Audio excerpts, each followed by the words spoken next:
Hello, my friends. Surprise, it's me with an extra episode of Stand Up today because I wanted to make sure I shared my conversation with my very good friend Joanne Carducci, a.k.a. JoJo from Jerz. And before a couple days ago, well, Saturday Night Live aired, most people didn't know her last name because she tried to keep that private. She has become one of the most influential people in social media around politics, with almost 1 million followers on Twitter and hundreds of thousands more on other social media networks, a giant Substack, newsletter, and so much more. Now, writing articles at the Daily Beast, and we got to talking about that today.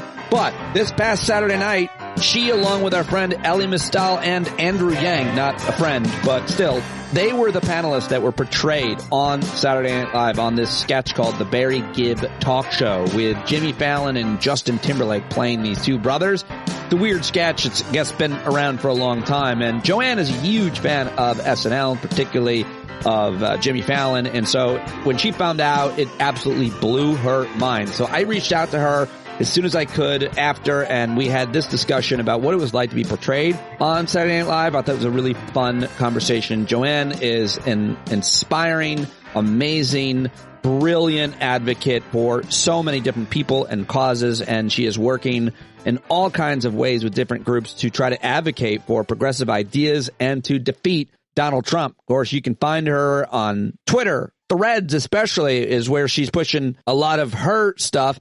And read her and subscribe to her on Substack and Patreon, and read her Daily Beast piece, which we talk about today. So important, and while heart-wrenching, a really good read. She's an amazing writer, an amazing woman, and has become an amazing friend. I'm real happy to share this conversation with her about what it was like for her to find out that she was being portrayed on Saturday Night Live. And here is the characters on the show singing her name. They show her, played by Dakota Johnson, on Saturday Night Live. I think I've set it up. All right, here it is. Blogger and political activist. And I want to talk to you. Joanne Carducci. Though you may not want me to. All right, so they sing her name on the introduction and then a little more. So Joanne Carducci. Joanne Carducci. And here now, my conversation with JoJo from Jerz about this latest amazing moment in her life and career. So funny, so smart, and so much fun. Here we go. Oh my God. Where were you when you found out what happened? Tell us everything. Congratulations. You're super famous. Hi. Hi. Hi. Did something happen? Did I miss it? I don't know.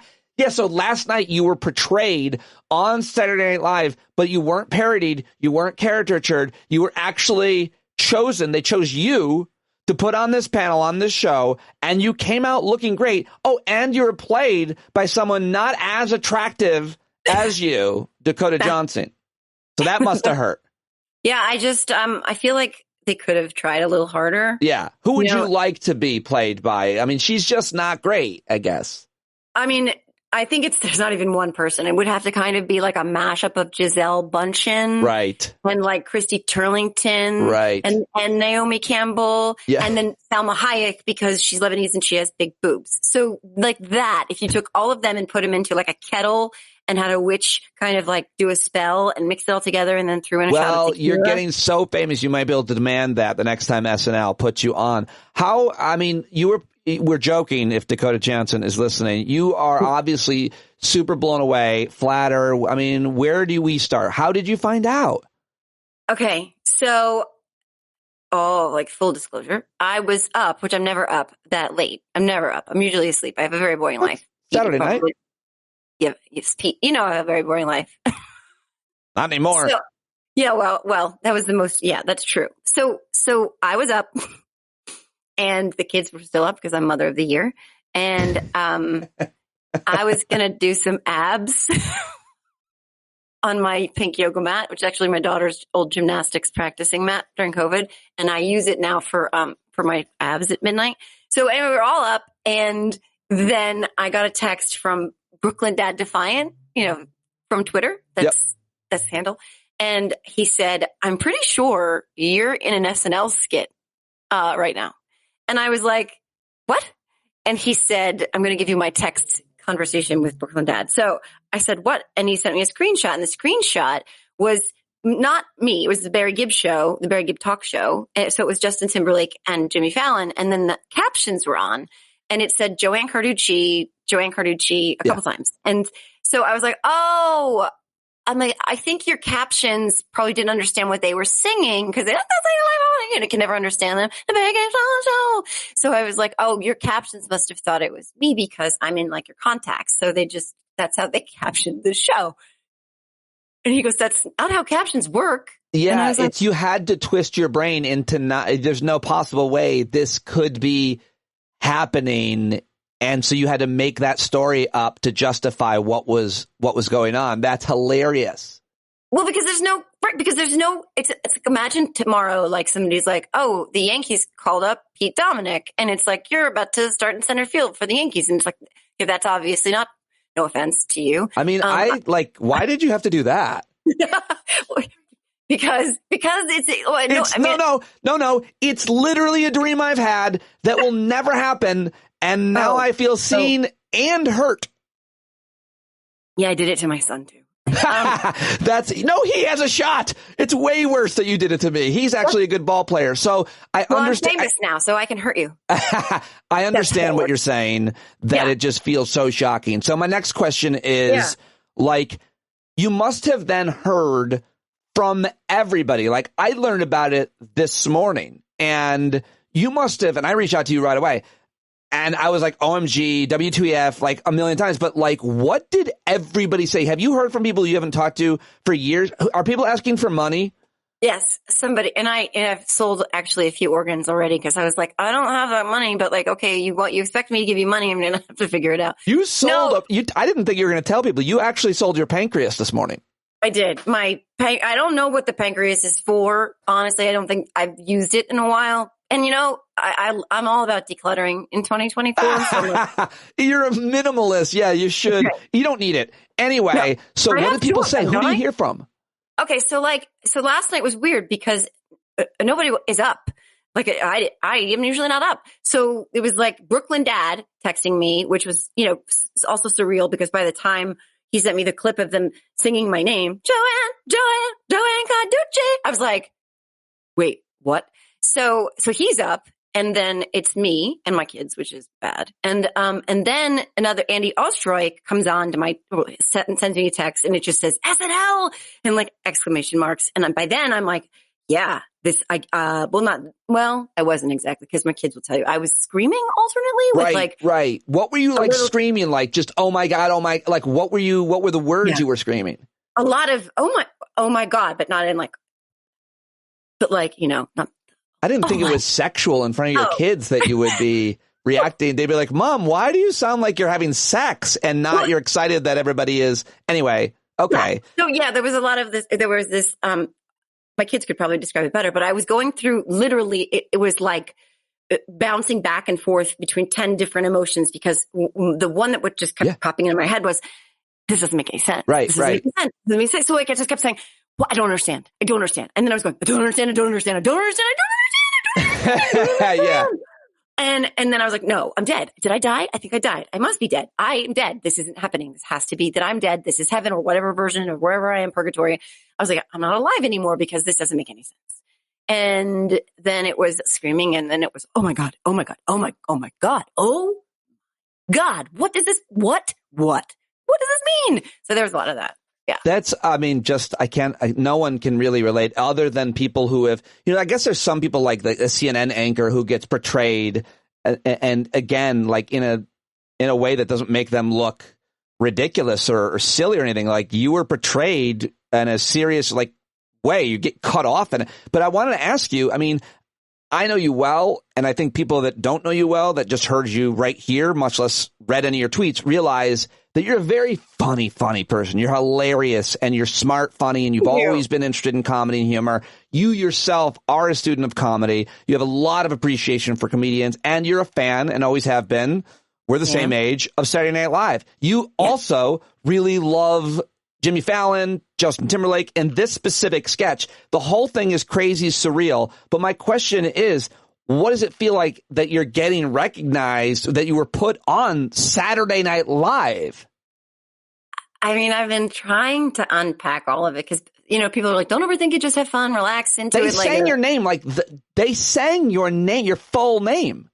Yeah. And it's Justin Timberlake and Jimmy Fallon, like you said, in my favorite sketch of all time. It's that sketch when they do the Barry Gibb talk show that I've always loved so much. And those two, like Justin Timberlake, come on, like his appearances are like some of the most iconic SNL appearances ever, like going down to Olive, like he's amazing. And the Barry Gibb talk show is iconic. And so that it was them was nuts. But so I've been trying to sort through all my feelings because I tend to do that, Pete. I think I try and analyze what's going on in my mind, in my heart, in my head, in my journey and all the things. And the one thing that I keep coming away with is like, I'm so effing proud of myself, that like, I don't believe, and this is going to sound like I'm on a couch, I do that all the time, but I don't believe that like I didn't belong there in the strangest way. I know that sounds crazy. It's not like you just got picked out of the ether. You're a well-known influencer. You're at the White House. Like you've been interviewing amazing people on your podcast. So it's not like crazy shocking. I could see the writers. Who are we going to pick? And I'm going to talk to Ellie later, but and then settling with you. You're a massive influencer on social media on a number of platforms and an activist and an advocate. And, it's in a way, I want to believe that they were like, who can we pick that, we think will appreciate it, that they're funny, that they communicate in such a way that I don't know. That's what I want to believe. But what do you believe? I mean, I hope it's that because there's a disconnect between what I know about myself out there and what my life is like. Because in my life, I don't think about myself as anything really but the mom that I am. You know what I mean? I know that you have a leak in your roof. Yes, I do. Indeed, I do. Yep. And I've got a bathroom ceiling that is decided to rain. And I know you work really, really hard, and you obviously your first responsibility is your kids. But still, like. It makes perfect sense that they chose you to have you on that. It's perfect. It's perfect casting. I love it. It's awesome. And they didn't caricature you. Like no, that could be not great. I don't think they do. I think that would be punching down in a weird way. Like, what do you do to deserve that? Like that's true. And the thing is, like, as to the point about comedy, I've always thought I was funny. I've always wanted to be funny. I've always appreciated that we're that's why funny. you are funny. Yeah. Thank you. That means a lot to me coming from you. And yes, I'm serious. Because I'm very super funny. You're I think actually I looked it up in the dictionary once, and like there was like funny, but it was with an F. I mean a P, so it was not the regular funny. Oh, right. P-A. That's probably more my tone anyway. But like I mean, like I'm not on Saturday Night Live. You are. Like I have envy now and jealousy that you made it on Saturday Night Live and I never will be. How does it feel that some of your friends might be like, oh God, now they portrayed her on Saturday Night Live? Like, who are you hearing from? What are people saying? I think even people that might not like you in your life, like that you're not friends with or ex-family, whatever, they might be like taking pride in it. Like they're happy for you. No? I mean, I hope so. I've heard from my friends, my girlfriends, my family, my nephews. You've heard from everybody, right? Yeah. It's and then the people who didn't see it, I've sent it to them, and then I just get back, what? Wait, what? And it's the same reaction I had. But like, I hope genuinely people are like psyched and happy about it because I really do try to be as like nice as humanly possible. You are. And I know not to MAGA or Republicans. I know that I don't have a reputation for being necessarily nice, but I really want to uplift other people, and I'm really trying hard to pay it forward in my life. And just like, there's a big part of me that's also like, making sure that people feel seen in all of their struggles and all of that stuff. So that's all super, super important to me. So hopefully, like, people are happy for me because I try not to like pull any ladders up or anything. I just try to be encouraging of others. And I don't know, I would be happy for somebody else. That's weird because I don't want to call you out, but when I met you, finally, you actually pulled a ladder up and made me stay at the bottom of the building. Well, but that was a test. There was a fire, Joe. I almost died. But look what you did. I wanted you to know that you could do it. I think you thought for a second there, I might succumb to these flames. And I was like, dig deeper, Pete, dig deeper. Think. And then you jumped and there was no, thing to catch you, and you hurt yourself badly. And I felt, Joe, I have a compound fracture of my ankle because you pulled the ladder up, you unbelievable hypocrite. But let's put that aside because that's between you and I. No, you're so strong now. I'm so proud of you. What does it feel like? Like, this is my big question. This is my serious question because I've read your Substack. Oh, first of all, you have a Patreon, you have a Substack, you have listeners, fans, supporters, followers, people who pay like me. That's amazing. Like, what have you heard from them? I know when I have successes of any type in my life, the people who support me and like me and that I've become friends with, they're so happy for me. You must have heard so many nice things from people that are so excited for you and proud of you and happy that this is happening. Yeah, that is like one of the best things about all of this, really, is that those people are so special to me on both Substack and Patreon, because these are the people who've always believed in me and they've always said that, like, you're going to be a big whatever. You're going to, go that's far. why they support you. They believe in you. You're right. Yeah. Yeah. And I've established real friendships with these people, as you have with yours. Yeah. And so it's so reaffirming to me, like, to be that they were there. They've been there through all of the stuff, like all of my not believing in myself and me, like, doubting myself and feeling down and depressed. And like, I don't know, we all go through those moments, and the people in those communities, particularly Patreon, which has just been around a little longer, but Substack too is just amazing. They were there for that. And so now I get to share this with them, and it just feels really, it feels reaffirming, but it just feels really great. And they are a really big part of how I keep moving, because they make me believe in myself more and make me feel less alone out there. And so they're a big part of all of this too. I think that it's no secret that you have shared a lot of the adversity and trauma and suffering of your life. You've written beautifully and honestly about it, especially at your Substack. You're a great writer. You've written about, I'll name it off, rape, that you were raped in the night you lost your virginity. It was one of the most heartbreaking things I've ever read in my life when I was first getting to know you. You've written about your brother, the Marine who was an addict, who died. You've written about the trauma that you suffered and abuse as a child from your mother. You've written about the loss of your father. You've written about loss, addiction, sexual assault, your marriage that was, there was a lot there, obviously, that you've written about. Everybody has seen you come and rise from these ashes, and yet you're still this woman living at home, taking care of your kids, working from home, but you're also an activist and an advocate, and you're doing so much work and being the change that you want to see. That's why I admire you, respect you, and like you. But how does it feel to have come through that, all of those things in your life? And we've talked about this before at the White House, and your kids, you take your kids to the White House, and now your kids see you on Saturday Night Live. They see their mom having come through and overcome all of that. It's such a beautiful story. And that's what I wanted to say to you, and just let you talk to people about how that must feel and what it's all about for you. Thanks for saying all of that. First of all, it was beautiful, and I kind of want to cry, but because it's me, you're right, and it's all part of me, like the mom identity and what I have to do every day to make sure that my kids are taken care of is and part it's of so relatable. It's my reality. Like, I don't have another. Yeah. I've been through so much in my life that, and I've also been so worried about what people thought about me that I would hide so much of my truth from other people because I was ashamed or afraid, or I didn't want to acknowledge the truth because I didn't want to admit that it was real. And so I've gotten to a point in my life now where I know that I have no choice, really. I have to be my authentic self. I don't have another version of myself. And in accepting all of it, all the good, the bad, the everything, I've gotten to empower myself. And then this idea of being able to empower myself coming through adversity and going through, like you said, my brother's death from addiction, my childhood of abuse, some very, very rocky roads in my life. And coming through all of that has given me sort of this gratefulness, but also this idea that I want to be for other people what wasn't there for me. So if I can make one person out there who is in my position in any way, shape, or form feel seen, Oh yeah, and like, but you have, afraid. And you have like I know they tell you all the time. And I think I said this yesterday on Substack, actually, on a friend's, on the Superwoman Problem podcast. They put up something about how we need to tell our miscarriage stories.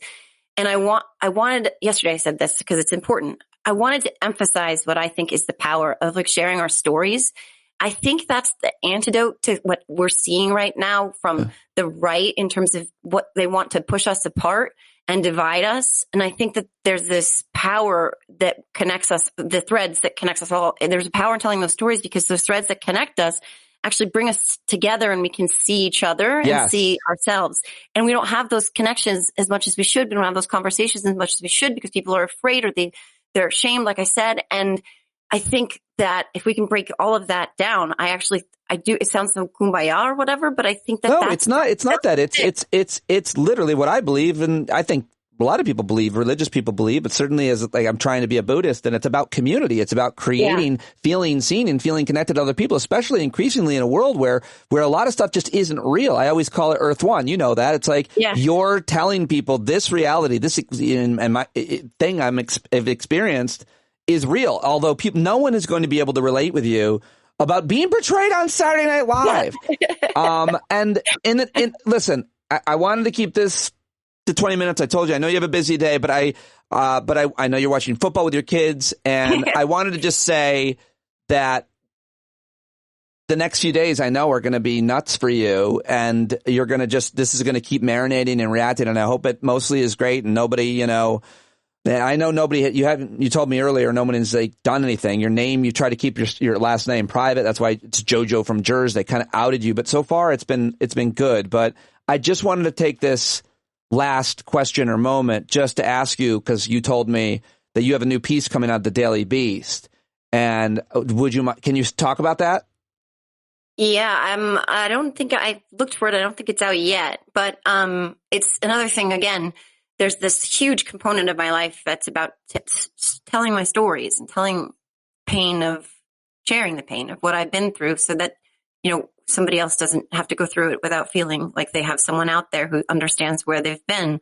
And recently there was a study in a medical journal that kind of, as best as it could, estimated that there have been 520,000 rapes since Dobbs dropped in June of 2022 in 14 red states that banned abortion.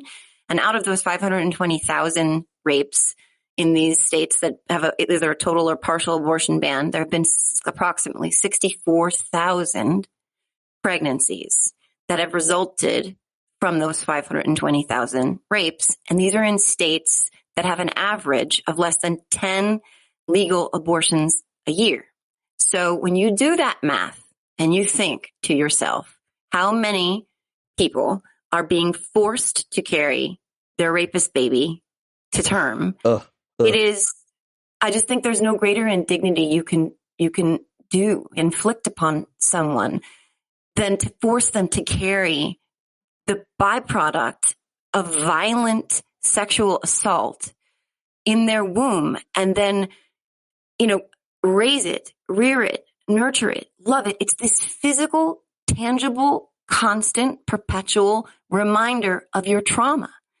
We have trauma. We carry trauma with us all through our lives, depending on what it is, but it's not physical. I mean, it's physical if it's a scar or an injury. It's not physical in this way that we have to take it to our bosom and breastfeed it or diaper change it or burp it, or like, and I know that sounds selfish, but when you really think about it, think about something that might traumatize someone. And if they had to take that trauma and be with it 24 hours a day, 7 days a week, nurture it and love it and have it constantly staring at them with the face of their rapist looking up at them. I think it's just inhumane. It's beyond inhumane.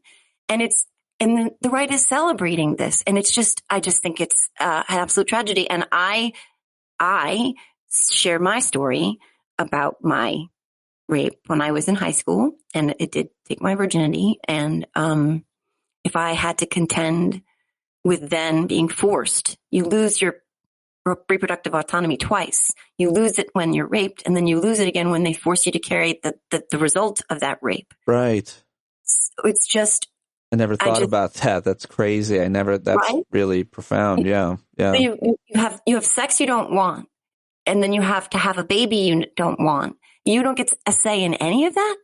Some entity, some strangers in some building in the middle of your state decide. They take that away from you twice. And I shared my experience and my thoughts about that and the injustice of it. But I also, at the end of it, I really want, again, for people out there that have been raped or are struggling, with that right now, to know that they're not alone and that they have done nothing wrong. They shouldn't feel ashamed. I understand why they do, but they've done nothing wrong, and we're all out here together, and that I see them. That's it. Well, I can't wait to read and share that, and I really appreciate you talking about it. And it's so important. I mean, just to be clear, you don't say that you were impregnated by your rape, but no. You talk about how, as you just did so passionate and articulately, what that would mean in the way that you just said it was perfect. I won't recap it, but I won't end on that. I will end on something happy, which is tell us what your daughter screamed or your son has said about this. Because at some point, I think, you told me your son was like, this is so... Didn't he say something about this is so cool? Like, yeah, I mean, it was so... There was that you were on Saturday Night Live, that you were portrayed on Saturday Night Live by Dakota Johnson. Go ahead. What did your kid say?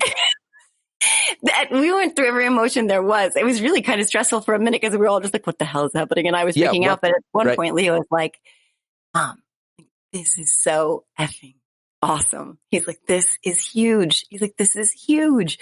And I have to sit with that because it's just surreal. That's the other real big word, is surreal. It doesn't feel like it really happened, but my kids got to see that with me. They were here with me. I know I'm always over time, but they were here. They got to go experience that with their mom in real time. And that makes me feel so special, but also really, really proud. And I talk to them all the time about what Henry Winkler said, believing in yourself and putting in manifesting, believing you can do things and putting all these thoughts out there. I don't know that I ever did that with SNL, but I just keep putting in the universe that good things can come to me, and I'm just going to keep working really, really hard because that's, Pete, I work all the time, and that's what I'm going to keep doing, and helping people. Hopefully, that's the biggest part too. Wonderful. I really appreciate it. Appreciate you so much. Is it true you have 2 phones? Is that true? I don't know what you mean. I don't know what you mean. No, I don't. I don't have no work phone. Do you have a work phone? Well, no. I mean, if you mean by a work phone, do I have one that I make my videos on because I couldn't keep my pictures of my kids on my other one? Yes, maybe. That was what was happening. It was so bad. I would go to video of Leo playing baseball, and I was like, I'm out of storage because of those TikToks I had to make for the thing. And it's like I needed one that was just for my kids and just for my content. You also have a Palm Pilot, which I think is weird. Yes, I do. And a BlackBerry. Oh, wow. Oh, that's how you have dominated social media. You have all those devices going at once. I didn't even think you could get Twitter on a Palm Pilot, but you have mastered it, my friend. I can't believe my beeper's going off right now. I can't believe you're proving me. I can't even. Thank you, Joanne, and congratulations. We're all so excited for you. Thank you, Pete. All right, and there she goes, everybody. Go check out her piece at the Daily Beast. Go follow her if you aren't already. Let her know that you heard her here on the show, and I hope that we'll be talking to JoJo from Jerz again and whenever we can. She's a great follow and a great fighter for a lot of awesome causes and has become a really great friend to me. So, that's it. That's all I've got for you on this special episode of Stand Up, and I hope to see you and talk to you tomorrow right here. I'll be here. I hope you will too. For the burning trees, you got to stand up. And you've been sitting so long, you got the creaky knees, you got to stand up. Stand up. I think you're driving wheels with leaking grease. Boy, you better stand up. Stand up. Well, there's a whole lot more of us who know what's right. They'll keep right on.